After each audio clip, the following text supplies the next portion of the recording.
Today I'm sharing how I made 6 quick Happy Hanukkah cards. Hey, it's Beth. Welcome. Today's video is it's kind of a dual purpose. This is going to be my 12 months of Christmas challenge, even though what you see is not Christmas, it is holiday. And it is also part of the SheetLoad Rewind for November of 2025.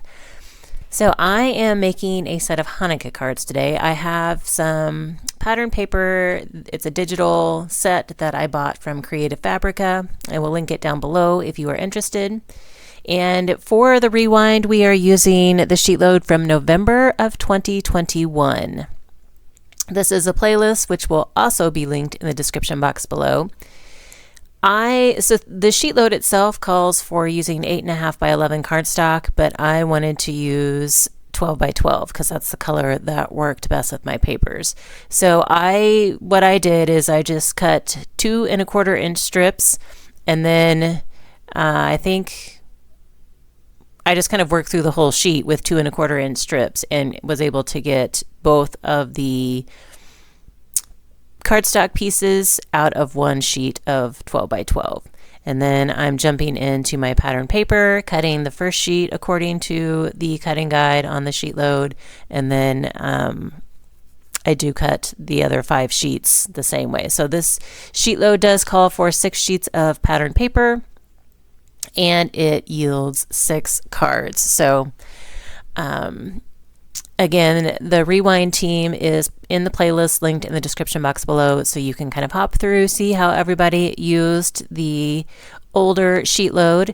And if you are new to SheetLoads, every month Call Me Crafty Al puts together a PDF that has a card sketch, a supply list, and a cutting guide, kind of giving you everything that you need to make a set number of cards.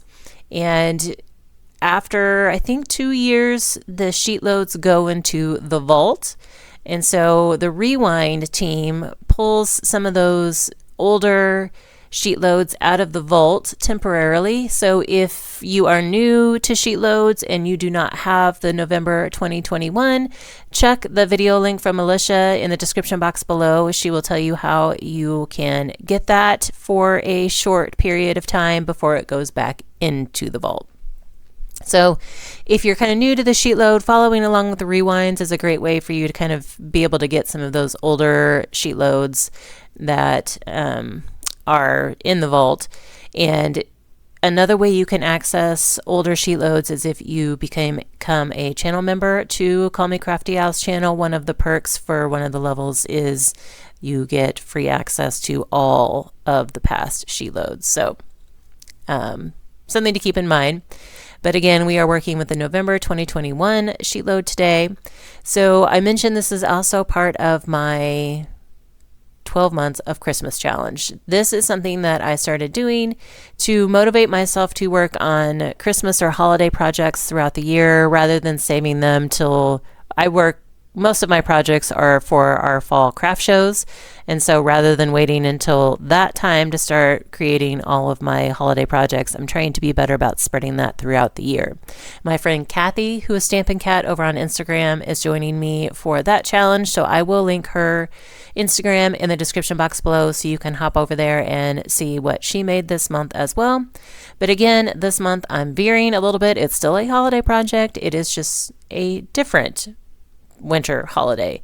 I needed some Hanukkah cards. So I saw this sketch and I had this paper that I've been wanting to play with, and I have some sentiments that you'll see that I've been wanting to use as well. And I figured this sketch would be a great way to use those together. So I'm kind of modifying the sketch just a hair, not much, to make my combination of papers and sentiments work. So if you know me, if you followed me for any length of time, you know I love to work in an assembly line process, and SheetLoads are awesome for that. There are times where I really enjoy the actual creative process, where I'm actually creating, a design, a layout, things like that. But then there's also times where I just love to create.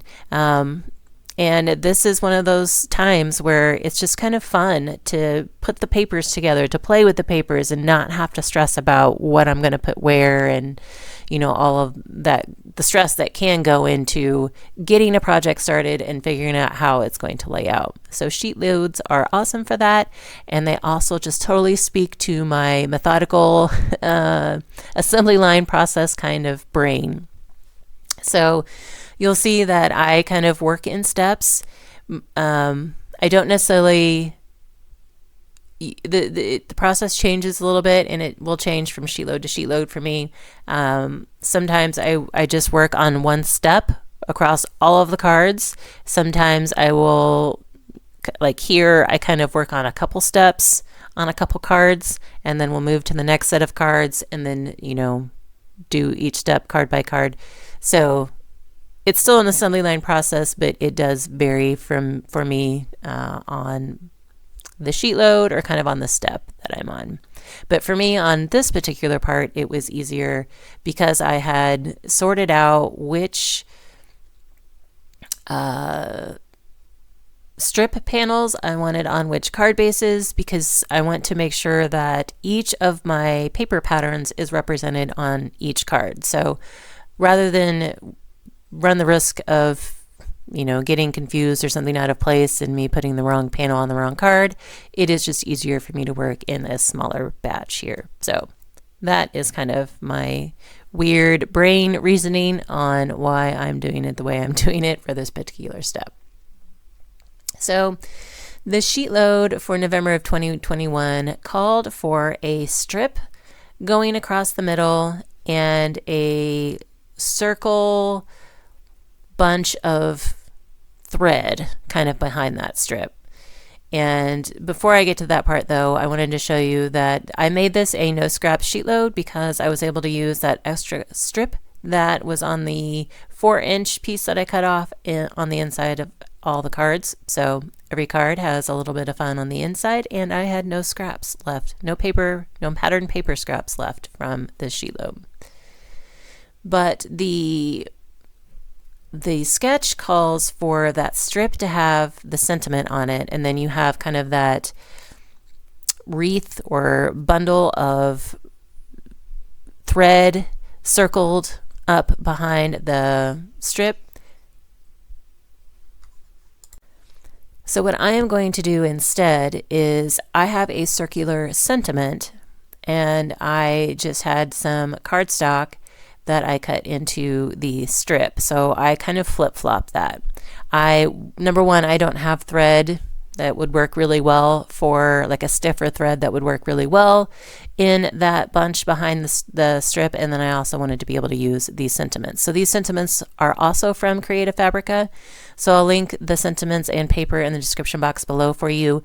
On Creative Fabrica, you can purchase individual files, or you can sign up, like purchase a membership essentially, or a subscription where you get like so many free downloads each month, and then you don't have to pay by file. So you can check that out if Creative Fabrica is new to you. They have a ton of digital images, papers, patterns, printables, just all kinds of stuff.